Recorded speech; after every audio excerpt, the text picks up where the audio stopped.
10th, 1993, I was scheduled to dive to the Titanic. I had been cleared by my doctor for heart trouble and claustrophobia.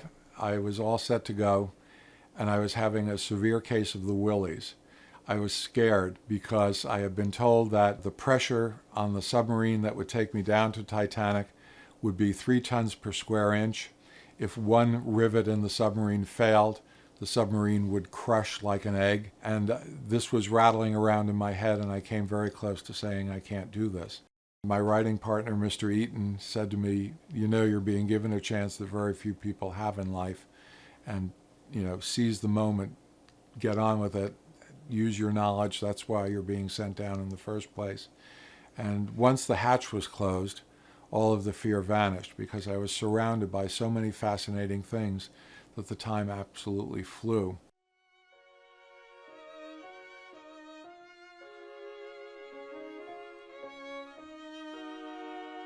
When I first saw the Titanic, it was the most amazing, emotional blizzard that I've ever experienced in my lifetime.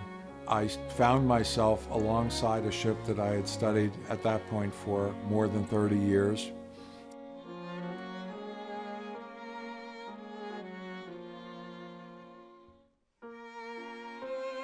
It was larger than I had anticipated it to be. Pictures didn't do it justice.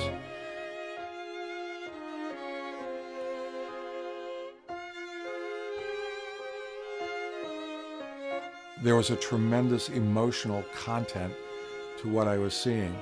It was almost like looking at an underwater ghost town.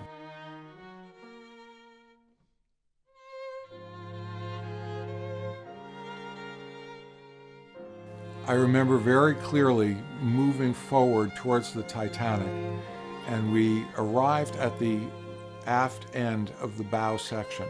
The two main sections of Titanic are about a half a mile apart.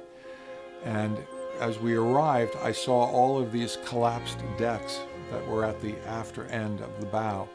And as the submarine came up, we arrived at the very spot on the boat deck where the musicians had been playing.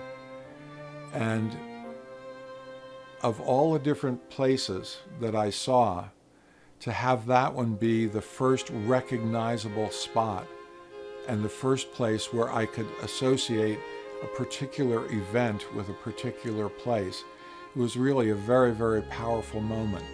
And I remember thinking to myself, this is where those men gave their lives. And suddenly it dawned on me, or it reminded me, that this was a place where many people had died. And although there are no human remains down at the Titanic, I think there are spiritual remains. The spirit of these men seemed to be touching me when I saw the very spot where they did their noble work.